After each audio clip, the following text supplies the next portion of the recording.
यहाँ पर इसका मतलब हम लोगों ने पहला पॉइंट कवर किया रेखा जाल यानी रेखा, दूसरा गोलार्ध और तीसरा क्या महाद्वीप।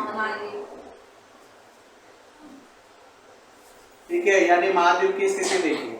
अब महाद्वीप के बाद हम लोग देखेंगे जो चौथा नंबर होगा हमारे पहला, दूसरा, तीसरा और चौथा नंबर जो होगा वो होगा देश। समझ में आ रहा है जिस देश के बारे में हम लोग पढ़ने वाले हैं। तो ये जो देश है वो कौन देश के बारे में हम लोग पढ़ने वाले, तो भारत और ब्राजील। ठीक है, तो ये दोनों देशों के बारे में हमको जानकारी निकालना है। तो सबसे पहले तो ये जानना होगा कि सर ये भारत जो देश है और जो ब्राजील देश है ये कौन से महाद्वीप में आते हैं। समझ में आ रहा है? तो आपके सामने जो भारत है, भारत वो कौन से महाद्वीप में आता है, एशिया महाद्वीप में। किस में आता है, एशिया महाद्वीप में। भारत किस में आता है, एशिया महाद्वीप। समझ में आया पॉइंट मैंने क्या बोला? तो एशिया महाद्वीप के आगे मैंने भारत लिख दिया ब्रैकेट में, तो समझ जाओगे ना अभी कि भाई जो भारत है वो कौन से महाद्वीप में आता है, एशिया महाद्वीप में आता है। समझ में आया पॉइंट? भारत किधर आता है, एशिया महाद्वीप। और उसके बाद जो ब्राजील है, ब्राजील ब्राजील ब्राजील कहाँ पर लिख रहा हूँ उसको मैं, तो इसका मतलब जो ब्राजील है वो कौन से महाद्वीप में आता है, दक्षिण अमेरिका महाद्वीप। तो दोनों पॉइंट समझ गया। तो जिस देश के बारे में हम लोग पढ़ने जा रहे हैं वो देश जो है वो कौन कौन से महाद्वीप में आता है। तो जैसे भारत जो है वो कौन से महाद्वीप में आता है, एशिया। और ब्राजील जो है कौन से महाद्वीप में, दक्षिण अमेरिका महाद्वीप। समझ में आया यहाँ तक का पूरा पॉइंट? अब हम लोग उसकी स्थिति के बारे में जानते हैं, यानी उसका स्थान कहाँ पर, भारत का। समझा ना? अभी करके समझेंगे हम लोग। यहाँ तक का पॉइंट सबको क्लियर हो गया पूरा? इसको रफ करूं मैं, चलेगा? रेखा के बारे में समझा पहले, समझा ना? उसके बाद दूसरा गोलार्ध के बारे में क्लियर हुआ, महाद्वीप के बारे में क्लियर हुआ एवरीवन? ओके। अब हम लोगों ने देश के बारे में निकाला है, तो देश में वो देश कौन कौन से महाद्वीप में, ये भी बात क्लियर कर लिया। अब हम जानेंगे भारत देश के बारे में। समझ में आ रहा है किसके बारे में, भारत देश। तो देखो अब ये मेरा पृथ्वी था और ये विषुवत रेखा थी, और विषुवत रेखा के ऊपर से जो लाइन थी उसका नाम क्या था, कर्क रेखा। समझा ना? कर्क रेखा। अब यहाँ पर मैंने एक भूखंड ड्रॉ किया, इस तरीके से दिखाई दे रहा है आपको, ऐसे दिख रहा है। तो ये जो महाद्वीप है, इस महाद्वीप का नाम क्या था, एशिया महाद्वीप था। समझ में आ रहा है? उसके नीचे कुछ इस तरीके से मैंने हिस्सा निकाला हुआ, ऐसे दिख रहा है? समझ में आ रहा है? ये कौन है, भारत है। यही है अपना भारत। इसको इस तरीके से अगर स्ट्रक्चर को ड्रॉ कर दो तो इतना पूरा जोन जो है वो हमारा क्या मिल जाएगा, भारत। समझ में आ रहा है क्या? ये कौन है, भारत है। और ये क्या है, उत्तरी गोलार्ध। कौन है, उत्तरी गोलार्ध। ये कौन है, दक्षिणी गोलार्ध। समझ में आ रहा है क्या? और ये पश्चिमी गोलार्ध, और ये पूर्वी गोलार्ध। समझ में आया? ये है पूर्वी गोलार्ध। समझा? अब अगर मैं इसको पूछूं कि जो मेरा भारत देश है, जो मेरा भारत देश है गोलार्ध के आधार पर, ठीक है, गोलार्ध के आधार पर वो किस गोलार्ध में आ रहा है, तो आपका आंसर क्या होगा? तो बेसिकली जब इस लाइन के हिसाब से देखोगे उत्तर और दक्षिण के हिसाब से, तो किस में आ रहा है, उत्तर में आ रहा है ना, क्योंकि ये पूरा पार्ट दक्षिण है, ये पूरा पार्ट उत्तर है। तो ये ड्राइंग कहाँ बना हुआ है, उत्तर में। तो उसके हिसाब से देखा गया तो सर ये उत्तर में आ गया। ठीक है, उत्तर में आ गया। अब अगर मैं किसके हिसाब से देखूं, पश्चिम और पूर्व के हिसाब से, तो किसमें दिख रहा है, पूर्व में। तो मेरा टोटल आंसर अगर मैं बात करूं तो क्या बन जाएगा कि जो भारत देश है वो कौन से गोलार्ध में स्थित है, तो उत्तरी पूर्वी गोलार्ध में स्थित है। पहला पॉइंट क्लियर हो गया कि भारत जो देश है वो कौन से में गोलार्ध में आता है, उत्तरी पूर्वी गोलार्ध में आता है। इतना समझ में आ रहा है, उत्तरी पूर्वी गोलार्ध में आता है कौन, भारत देश। उसके पहले थोड़ी सी एक जानकारी रह गई थी, उसको मैं दे देता हूँ पहले। तो जो भारत देश है वो एक गणराज्य है। कौन सा राज्य है, गणराज्य। समझा ना? गणराज्य मतलब ये यहाँ पर जो भी देश का या जो सबसे उच्चतम पद वाला जो नागरिक है उसको चुनने का जो काम करता है जनता करती है। समझ में आ रहा है? तो जिस देश में समझे सबसे उच्च पद वाले व्यक्ति को, सबसे प्रथम नागरिक को यानी राष्ट्रपति को चुनने का जो काम है अगर देश के जनता द्वारा किया जाता है तो ऐसे देश को हम लोग गणराज्य बोलते हैं। कौन सा राज्य बोलते हैं, गणराज्य। तो सबसे पहले भारत हमारा क्या है, एक गणराज्य। कौन सा टाइप का राज्य है ये, गणराज्य है। पहला पॉइंट समझा, भारत एक क्या है, गणराज्य है। दूसरा पॉइंट, भारत की राजधानी क्या है, नई दिल्ली। कौन सी है, नई दिल्ली। भारत की राजधानी कौन सी, नई दिल्ली। समझ में आया? दो बातें क्लियर हो गई भारत के बारे में, भारत एक गणराज्य है, दूसरा भारत की राजधानी कौन है, नई दिल्ली। अब बात करने वाले हम लोग किसके बारे में, भारत के स्थान के बारे में। नहीं, भारत पृथ्वी के ऊपर कहाँ है, पृथ्वी के ऊपर भारत कहाँ पर लोकेट करता है। तो सबसे पहला पॉइंट हम लोगों ने कवर कर लिया था, कौन सा था वो, कि भारत जो है वो उत्तरी पूर्वी गोलार्ध में है। समझ में आ रहा है? यानी उत्तरी पूर्वी गोलार्ध पर स्थित है, पृथ्वी पर वो उत्तरी पूर्वी गोलार्ध में आता है। समझ में आ रहा है? आपका स्टेटमेंट कैसा होगा कि जो भारत देश है वो एशिया महाद्वीप में, समझे ना, एशिया महाद्वीप में, समझे ना, उत्तरी पूर्वी गोलार्ध में स्थित है। समझ में आ रहा है क्या? यानी पृथ्वी पर वो उत्तरी पूर्वी गोलार्ध में स्थित है। समझ में आ रहा है? तो भारत जो देश है वो उत्तरी पृथ्वी पर उत्तरी पूर्वी गोलार्ध के एशिया महाद्वीप में स्थित है। समझ में आ रहा है? अब एशिया महाद्वीप भी बहुत बड़ा है, तो अगर उसको डायरेक्शन वाइज निकाल दिया जाए, मान लो इस तरीके से मैंने उसको ड्रॉ करके निकाल दिया और बता दिया कि ये मेरा क्या है, वो मेरा एशिया है। तो जब ये एशिया, तो एशिया का भी तो उत्तर, दक्षिण, पूर्व यानी पश्चिम और पूर्व होता है। तो हमारा पार्ट कौन सा है? ये वाला ना। इसका मतलब कि वो एशिया महाद्वीप में कौन सी दिशा में आता है? दक्षिण में आता है। अरे नीचे के हिस्से में ना, इसका मतलब कहाँ आ रहा है? दक्षिण में आ रहा है। समझ में आ रहा है? तो अब आंसर फ्रेमिंग कैसा होगा, समझा ना? अगर भारत का आपको एग्जैक्ट लोकेशन पूछा जाएगा तो कैसे बता पाओगे आप वहां पर उसके स्थान के बारे में? तो आप बताओगे कि जो भारत देश है वह, समझा ना, पृथ्वी पर कौन से गोलार्ध में आता है? उत्तरी पूर्वी गोलार्ध में। तो पृथ्वी पर उत्तरी पूर्वी गोलार्ध में स्थित है और यह एशिया महाद्वीप के दक्षिण दिशा में स्थित है। एशिया महाद्वीप के दक्षिण दिशा में स्थित है। Point clear? सबसे 2 पॉइंट अभी तक समझा मैंने, दोनों पॉइंट अच्छी तरह से क्लियर हो गया कि पृथ्वी पर इसका स्थान कहां पर है? पृथ्वी पर उत्तरी और पूर्वी गोलार्ध। और मैंने बोला कि एशिया महाद्वीप में दिशा के आधार पर दक्षिण में। समझ में आ रहा है क्या? तो पृथ्वी पर यह उत्तरी पूर्वी गोलार्ध में स्थित है और एशिया महाद्वीप के दक्षिणी दिशा में स्थित है। इतना समझ गया? तो भारत के बारे में इतना पॉइंट क्लियर। अब हम बात करते हैं इसका अक्षांशीय विस्तार। कौन से बारे में बात करें? अक्षांशीय विस्तार। अक्षांशीय विस्तार अब मान लो इस तरीके से एक मैप मैंने ड्रॉ कर लिया, ठीक है? मैप मैंने ड्रॉ किया, यहाँ पर एक छोटा सा ऐसा इस तरीके से भारत बना दे रहा हूँ, आधा टेढ़ा जो भी जैसा भी बन पा रहा है, समझ लेना।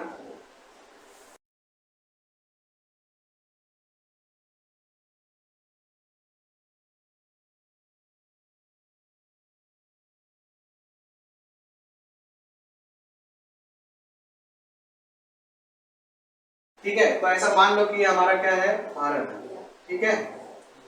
ऐसे बहुत डेंजर दिख रहा है चलो ठीक है। तो अब यहाँ पर मैं बात कर रहा था इसके अक्षांशीय विस्तार के बारे में, ठीक है? तो जब पृथ्वी के हम लोग अक्षांशीय विस्तार के बारे में जानेंगे तो सबसे पहले तो रेखाओं का बहुत ज्यादा महत्व है, समझा ना?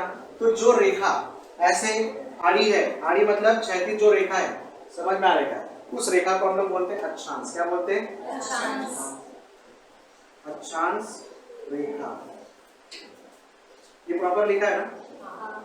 ओके, तो अक्षांश रेखा समझ में आ रहा है? जो कैसी होती है? ऐसे लेटी हुई है, तो जो लेटी हुई है उसको अक्षांश रेखा, समझ में आ रहा है क्या? और जो इस तरीके से ऐसे खड़ी है, ठीक है, उसको हम लोग क्या नाम देते हैं? रेखांश बोलो या फिर देशांतर बोलोगे तो भी चलेगा, ठीक है? रेखांश। क्या बोलोगे? रेखांश। तो इस तरीके से लेटी हुई है अक्षांश, और वर्टिकल यानी खड़ी है जो, उसको देशांतर यानी रेखांश यानी देशांतर बोलो या फिर रेखांश बोलो। समझ में आ रहा है? तो हम बात करेंगे अब इसके अक्षांशीय और रेखांशीय विस्तार के बारे में। समझ में आ रहा है क्या? तो जब अक्षांशीय और रेखांश यानी रेखांश के बारे में बात की जाएगी, सबसे पहले मैं बात कर रहा हूं किसका? अक्षांश के बारे में।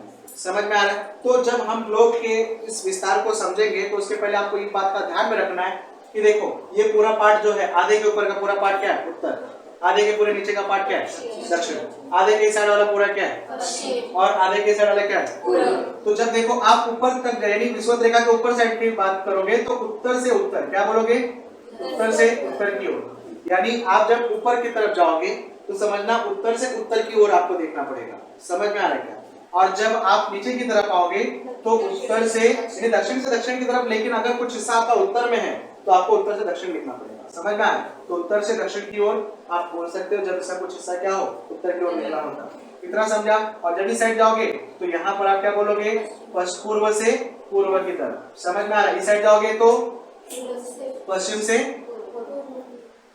ऐसे जा रहे हो ना, इस साइड जा रहे हो तो ऐसा समझना कि आप कहाँ जा रहे हो? पश्चिम से, सॉरी पूर्व से पश्चिम की ओर। समझ में आ रहा है क्या? ऐसा डायरेक्शन। तो डायरेक्शन समझा क्या? पूर्व से पश्चिम की ओर, पूर्व से पूर्व की ओर। समझ में आ रहा है क्या? उसी तरीके से उत्तर से दक्षिण की ओर, और नीचे से ऊपर जाओगे तो उत्तर से उत्तर की ओर। समझ में आ रहा है क्या? तो जब हम बात कर रहे हैं अक्षांशीय रेखा का, तो सबसे पहले मैंने एक भारत को टच करके जाने वाली लाइन ऊपर खींची और एक टच करके जाने वाली लाइन नीचे खींची। एकदम उसके एक्सट्रीम पॉइंट को टच करनी चाहिए। समझ में आ रहा है क्या? और देखो ना ये लाइन कैसी है? सोई हुई है ना, आड़ी है। इसका मतलब ये क्या है? अक्षांशीय रेखा। कौन सी रेखा है? अक्षांशीय रेखा। समझा? तो ये भारत का नीचे से ऊपर की तरफ है ना, जब ये पॉइंट देखोगे तो इसका मतलब आप ऊपर से ऊपर की तरफ जा रहे हो, इसका मतलब उत्तर से उत्तर की ओर जा रहे हो। समझ में आ रहा है क्या? तो जब उत्तर से उत्तर की तरफ जाओगे तो ये 0 था, जैसे जैसे आगे बढ़ते जाओगे तो वैल्यू बढ़ते जाएगी। जब आप चेक करोगे तो आपको मिलेगा यहाँ पर 8 डिग्री 4 मिनट। समझ में आ रहा है? उत्तर क्या मिलेगा? 8 डिग्री 4 मिनट, यानी 8 अंश 4 मिनट, ये उत्तर की ओर। समझा ना? उत्तर की ओर। अब जब उत्तर की ओर जाओगे तो यहाँ पर एक और लाइन मिलेगा जो एकदम एक्सट्रीम पॉइंट पर टच करेगा, और उसकी वैल्यू जब चेक करोगे आप तो 37 डिग्री, क्या मिलेगा? 37 डिग्री 6 मिनट। समझा ना? कितना मिनट? 6 मिनट उत्तर की ओर। इतना समझा? तो इसका मैं कौन सा विस्तार बता रहा हूँ? अक्षांशीय विस्तार। अक्षांशीय विस्तार में मैंने क्या बताया? तो मैंने बताया 8 डिग्री 4 मिनट उत्तर से, समझ में आ रहा है क्या? 37 डिग्री 6 मिनट उत्तर की ओर। समझ में आ रहा है क्या? अक्षांशीय विस्तार समझा इसका? 8 डिग्री 4 मिनट उत्तर से 37 डिग्री 6 मिनट उत्तर की ओर। ये क्या था इसका? अक्षांशीय विस्तार था। समझ में आया? कोई डिफिकल्टी? ओके। अब जिस तरीके से हम लोगों ने इसको अक्षांशीय रेखा के आधार पर बांटा, तो वैसे हम लोग अभी रेखांश के आधार पर भी तो देखेंगे। तो जब आप रेखांश के आधार पर जाओगे तो एक एक्सट्रीम पॉइंट यहाँ से गुजरेगा। समझ में आ रहा है क्या? और एक लाइन यहाँ से गुजरेगा जो बराबर इसके लास्ट पॉइंट को टच करेगा।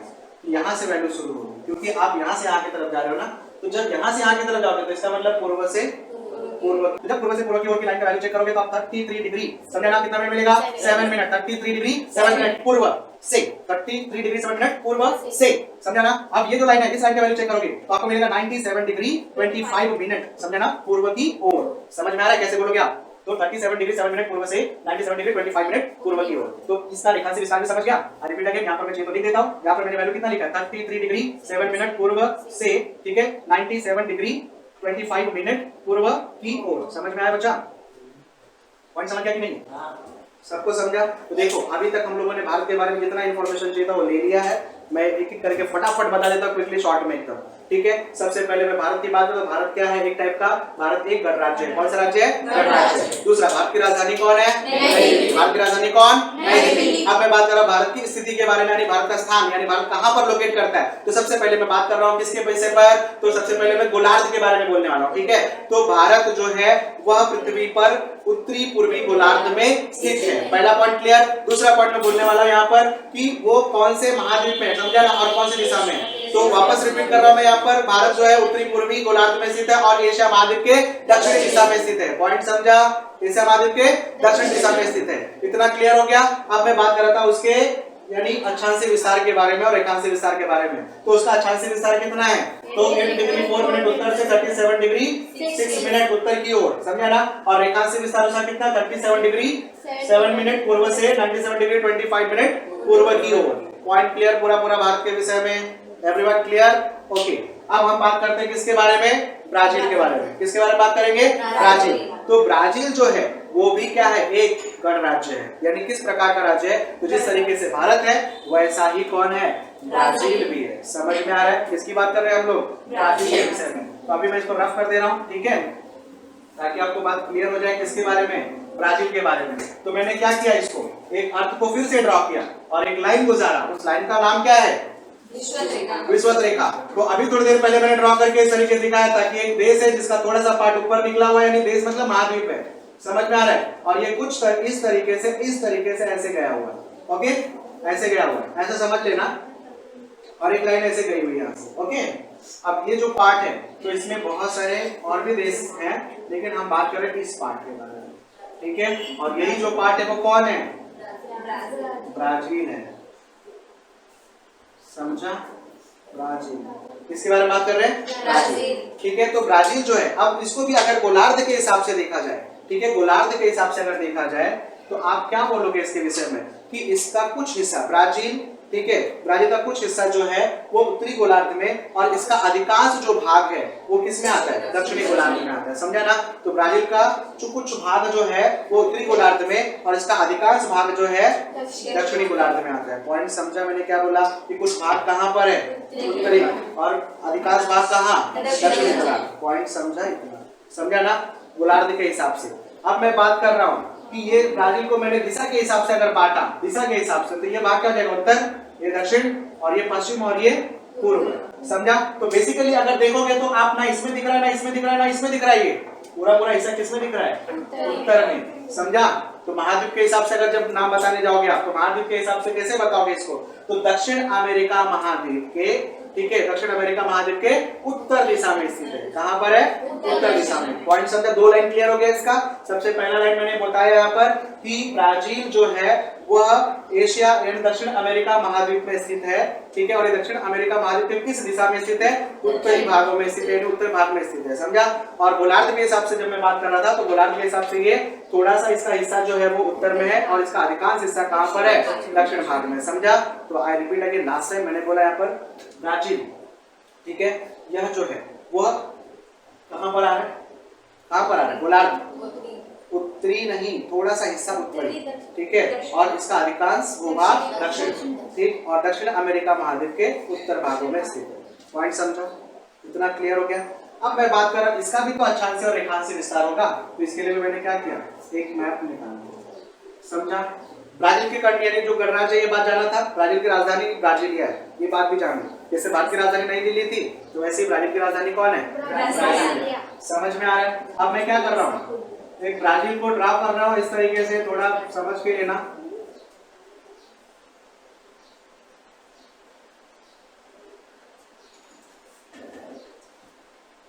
इस तरीके से सब मान लो कि हमारा कौन है? ब्राजील। ऐसा मान लो, सपोज कर लो, ठीक है, तो दिखने में तो बहुत कुछ दिख रहा है, ठीक, तो ऐसा समझ लो कि ये ब्राजील है। अब इस ब्राजील के साइड में बहुत सारे देश भी हैं। समझ में आ रहा है? ऐसा नहीं कि मतलब दक्षिण अमेरिका महाद्वीप में सिर्फ खाली ब्राजील ही एक देश है क्या? नहीं, समझा, और भी देश है यहाँ पर। समझा ना? यहाँ पर जैसे कि आपको मिलेगा यानी वेनेजुएला, कोलंबिया, ये वो सब, सूरीनाम, पेरू, समझा, ऐसे बहुत सारे देश और भी है, लेकिन वो सब इसके बॉर्डर लाइन पर है। समझा? लेकिन इन सभी देशों में दक्षिण अमेरिका महाद्वीप के सबसे बड़ा क्षेत्रफल वाला अगर देश है वो कौन है? ब्राजील। इतना समझा? ठीक। अब इसका मैं बात कर रहा हूँ कौन से विस्तार के बारे में? इसके हम लोग अक्षांशीय और रेखांशीय विस्तार के बारे में बात करेंगे।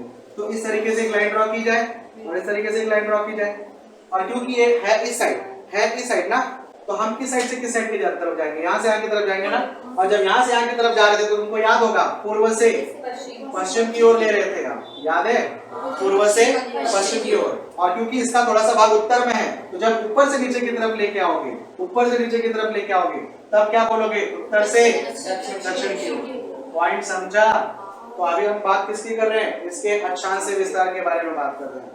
समझ में आ रहा है? कौन से विस्तार के बारे में? अक्षांशीय विस्तार के बारे में। तो इसका जो अक्षांशीय विस्तार है वो सबसे पहले आप जब इस डायरेक्शन के हिसाब से नोट करोगे, कौन से डायरेक्शन के हिसाब से? इस डायरेक्शन के हिसाब से, ठीक है। तो सबसे पहले ऐसे नोट करना है, मुझे ऐसे नोट करना है, ठीक है।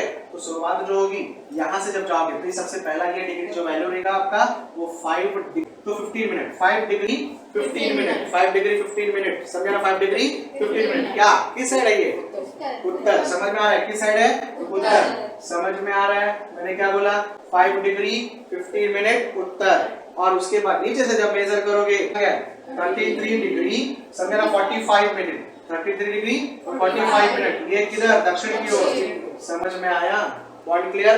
तो यहाँ पर अगर इसका अक्षांशीय विस्तार की बात की जाए, इसके ब्राजील के अक्षांश विस्तार के बारे में, तो अक्षांश के हिसाब से देखा जाए तो ये 5 डिग्री 15 मिनट उत्तर। समझ में आ रहा है? से 33 डिग्री 45 मिनट दक्षिण की ओर। समझ में आ रहा है क्या? की ओर। पॉइंट समझ गया? याद रहेगा डिग्री वैल्यू? इजी है ना? और मैप भी समझ पा रहे हैं ना कैसे देखते हैं हम लोग? तो ऊपर से नीचे की तरफ आ रहे हैं। समझा? अब बात कर रहे हैं हम लोग किसके बारे में? हम बात कर रहे हैं अब इसका रेखांश विस्तार के बारे में। कौन सा विस्तार? रेखांश। तो मैंने ये बोला कि अब हम लोग कौन से विस्तार के बारे में बात कर रहे हैं? रेखांश विस्तार के बारे में। तो जो रेखांश विस्तार है, तो मैंने बोला सबसे पहले हम लोग इधर से क्यों शुरू करेंगे? आपके मन में ऐसा आता रहेगा सर इधर से क्यों नहीं गिन रहे हो, इधर से क्यों गिन रहे हो? तो क्योंकि रेखांश जो प्राइम मेरिडियन लाइन है उसके बाद से हम लोग काउंटिंग करेंगे ना, ऐसे जाएंगे हम लोग चलते। तो सबसे पहले यही वाला पार्ट पड़ेगा, इसके लिए इस वाले पार्ट का ही सबसे पहले वैल्यू बोला जाएगा। समझ में आ रहा है? तो ये जो वैल्यू रहेगा आपका वो 34 डिग्री 47 मिनट जो है ये पश्चिम से, समझा ना? अब किसकी तरफ जाएंगे? पश्चिम की ओर जाएंगे। तो वो कितना है आपका? 73 डिग्री कितना? 48 मिनट। समझ में आ रहा? 48 मिनट पश्चिम की ओर। समझ में आ रहा है क्या? की ओर। पॉइंट समझा? तो होप सो आपका इसका अक्षांशी और रेखांश विस्तार समझ गया रहेगा। बहुत इजी तरीके से समझ में आ रहा है। मैप कैसे देखते हैं वो क्लियर हो गया। यानी जब आप अक्षांश विस्तार देखना तो ऐसे देखना, रेखांश विस्तार देखना तो ऐसे देखना। इंडिया के लिए भी वही था और ब्राजील के लिए भी वही था। इतना समझा? डायरेक्शन आपके दिमाग में होना चाहिए। तो ये पॉइंट पूरा क्लियर हो गया। तो इस तरीके से हम लोगों ने ब्राजील का भी अक्षांश विस्तार, रेखांश विस्तार देख लिया। प्लस ब्राजील जो है वो एक गणराज्य वाला राज्य है, उसकी राजधानी ब्राजीलिया है और उसका पृथ्वी पर वो कौन सी यानी जगह पर स्थित है वो देखा हम लोगों ने। समझा? उसका अक्षांश विस्तार, रेखांश विस्तार भी देखा। ठीक है, अब लास्ट टू लास्ट पॉइंट हम लोग चलने वाले हैं इसके हिस्टोरिकल बैकग्राउंड यानी ऐतिहासिक पृष्ठभूमि के बारे में बात करेंगे। किसके? तो यानी भारत देश के और ब्राजील को। समझ में आ रहा है? तो सबसे पहले हम बात कर रहे हैं यहाँ पर किसकी पृष्ठभूमि? तो भारत की ऐतिहासिक पृष्ठभूमि। तो ये बात बहुत कॉमन है, आप सभी लोग बहुत अच्छी तरह से जानते हो कि जो भारत देश है लगभग 150 सालों तक क्या था? अंग्रेजों का गुलाम था। समझ में आ रहा है? सबसे पहला लाइन क्या? भारत जो देश है वो लगभग कितने सालों तक? 150 सालों तक क्या था? अंग्रेजों का गुलाम था। समझ में आ रहा है क्या? भारत देश को आजादी कभी मिली? तो 1947 में मिली। बहुत कॉमन पॉइंट है, बिना याद किए याद हो जाएगा ना। तो सबसे पहला पॉइंट हमारा क्या था? भारत 150 वर्षों तक क्या था? गुलाम था। किसका? अंग्रेजों का। दूसरा पॉइंट मैंने क्या समझा यहाँ पर? यानी 1947 यानी 1947 में भारत देश को क्या मिली? आजादी। समझा ना? आजादी के बाद भी भारत को समझा ना यानी कुछ समस्याओं का सामना करना पड़ा। यानी ऐसा नहीं है कि भारत जब आजाद हो गया था तो हर चीजों से हर मामले में संपन्न नहीं था, उसको कुछ समस्याओं का सामना करना पड़ा। जैसे कि समझा ना भारत के आजादी के बाद 3 युद्धों का सामना करना पड़ा। समझ में आ रहा है? कितने युद्धों का? 3 युद्ध का सामना करना पड़ा। समझ में आया? मैंने बोला आजादी के बाद या आजादी के पश्चात भारत को 3 युद्धों का सामना करना पड़ा। दूसरा कि बहुत बड़ा अकाल और सूखा पड़ा हुआ था। क्या पड़ा था? अकाल और सूखा पड़ा हुआ था। समझ में आ रहा है? तो ये भी एक समस्या से भारत को गुजरना पड़ा था आजादी के बाद से। समझा ना? तो अगर मैं बात करूं, अगर क्वेश्चन आपके सामने क्रिएट किया जाए कि भारत समझा ना किन समस्याओं से गुजरा, तो आपको क्या बताना वहां पर कि भारत को पहले तो सबसे पहले भारत लगभग 150 सालों तक किसका गुलाम था? अंग्रेजों का गुलाम था। ये पहला पॉइंट बोलना है। दूसरा, इसको आजादी मिली 1947 में यानी 1947 में, लेकिन आजादी के बाद भी ये बहुत सारी समस्याओं से घिरा हुआ था। जैसे कि 3 विश्व युद्धों का सामना करना पड़ा था और दूसरा क्या? तो उसको सूखे का सामना करना पड़ा। इतना समझा? फिर भी भारत देश जो है एक विकसनशील देश के नाम से जाना जाता है, जो अभी भी प्रगति के मार्ग पर है। पूरी तरीके से विकसित तो नहीं हुआ लेकिन विकास कर रहा है। समझ में आ रहा है? इसका मतलब जो भारत देश है वो अपना क्या है? प्रगति के मार्ग पर है। समझा? और क्योंकि भारत देश में युवाओं की संख्या बहुत ज्यादा है, काम करने वाले लोगों की संख्या बहुत ज्यादा है, तो इसके लिए जो भारत देश है समझा वो एक युवा देश के नाम से भी जाना जाता है। समझा? और बहुत सारे विश्व के अनेक देश भारत को एक नए बाजार केंद्र के रूप में देखते हैं। समझा ना? किस रूप में देख रहे हैं? बाजार केंद्र में। समझा ना? सभी लोग भारत देश के साथ में क्या करना चाहते हैं? व्यापार करना चाहते हैं। तो इसका मैं पूरा वन शॉट बताता हूँ। वन शॉट में क्या है? सबसे पहले तो मैंने बोला भारत देश जो है वो लगभग 150 सालों तक अंग्रेजों का गुलाम था। भारत देश को आजादी जो है वो कभी मिली? तो 15 अगस्त 1947 को मिली। ठीक है। आजादी के बाद भी भारत को कुछ समस्याओं का सामना करना पड़ा, जैसे कि 3 विश्व युद्ध और सूखे का सामना करना पड़ा। समझा? फिर भी भारत देश जो है ये प्रगति के मार्ग पर था, यानी एक विकसनशील देश के नाम से जाना जा रहा था। और क्योंकि भारत देश में युवाओं की संख्या बहुत ज्यादा थी, समझ में आ रहा है, इसके लिए इसको एक युवा देश के नाम से भी जाना जाता है। और विश्व में ये भविष्य में भारत देश जो है एक बाजार केंद्र के रूप में भी देखा जा रहा है। यानी सभी देश जो है विश्व के वो भारत के साथ में क्या करना चाहते हैं? व्यापार करना चाहते हैं। समझ में आ रहा है? तो ये पृष्ठभूमि भारत की पूरी समझी आपको, ऐतिहासिक पृष्ठभूमि भारत के बारे में। ठीक, अब थोड़ा सा शॉर्ट में बचा हुआ लास्ट टॉपिक है वो क्या है? ब्राजील की ऐतिहासिक पृष्ठभूमि। समझ में आ रहा है? तो जिस प्रकार भारत देश जो है वो अंग्रेजों का गुलाम था, उसी तरीके से ब्राजील जो है वह पुर्तगालियों का गुलाम था। जैसे कि अंग्रेज एक शासक थे तो उसी तरीके से पुर्तगाली भी क्या थे? पुर्तगाल के एक शासक थे। समझ में आ रहा है? डच थे, फ्रेंच थे, उसी तरीके से अपने पुर्तगाली भी क्या थे? एक टाइप के शासक थे जिन्होंने किसके ऊपर कब्जा जमाया था? ब्राजील के ऊपर। तो ब्राजील जो है वो किसके अधिकार में था? पुर्तगाली के। हमारा भारत 150 सालों तक था, ये कितने सालों तक था? 3 शताब्दी मतलब 300 सालों तक। समझ में आया? 300 सालों तक ये पुर्तगालियों के अधीन था या पुर्तगालियों का गुलाम था। भारत देश को आजादी 1947 में मिली थी, इसको आजादी 1822 में मिली, यानी 1822 में समझा, ब्राजील को क्या हुई, आजादी मिल गई। और ये भारत के बहुत सालों पहले ही इसको आजादी मिल गई थी, समझा ना। लेकिन आजादी मिलने के बाद भी यहाँ पर 1930 से लेके 1985 तक, समझ में आ रहा है क्या, 1985 तक लगभग, मैंने बोला यहाँ पर हाफ सेंचुरी बात करो, यानी 50 वर्षों तक यहाँ पर सैन्य शासन जो है वो सुशासन माना जाता था, एक अच्छा शासन वहां पर चला, समझ में आ रहा है, कहां पर, ब्राजील में। फिर भी ब्राजील को कुछ समस्याओं का सामना इसको भी करना पड़ा, जैसे कि यहाँ पर वित्तीय समस्या। कौन सी समस्या, वित्तीय समस्या। तो अगर क्वेश्चन आपके सामने अराइज हुआ कि ब्राजील को कौन सी समस्या का सामना करना पड़ा, सबसे पहले ब्राजील लगभग 300 सालों तक क्या था, पुर्तगालियों का गुलाम बना रहा, ठीक है। गुलामी के साथ साथ में इसको आजादी 1822 में मिली, लेकिन यहाँ पर उसको वित्तीय समस्या का सामना करना पड़ा था। वित्तीय मतलब पैसे से संबंधित जो समस्या थी उसका सामना इसको करना पड़ा। इसकी आर्थिक स्थिति जो थी बहुत ज्यादा क्या हो चुकी थी, खराब हो चुकी थी, समझ में आ रहा है। लेकिन ब्राजील जो है वो अभी भविष्य में एक बाजार केंद्र के रूप में क्या हो रहा है, विकसित हो रहा है या देखा जा रहा है, समझ में आ रहा है। तो इस तरीके से मैंने पूरे चैप्टर को, यानी पूरी कॉन्सेप्ट वाइज एक एक करके पूरे पार्ट को क्लियर कर दिया, समझ में आ रहा है। तो ये पूरी अगर बातें आपको समझ में आ रही है तो जरूर इस वीडियो को पूरी तरीके से देखें, और देखने के बाद इतना तो कम, यानी मैं कॉन्फिडेंटली बोल सकता हूं कि अगर आप वीडियो को अच्छी तरह से देख रहे हो तो ईच एंड एवरी कॉन्सेप्ट आपके पूरे लाइन टू लाइन क्लियर हो जाएंगे, और बिना पढ़े भी आप इसके आंसर्स दे पाओगे। अगर देख करके ट्राई करना तो कर भी सकते हो, ठीक है। और अगर अच्छा लगा तो इसको शेयर करो, लाइक करो और सब्सक्राइब करो।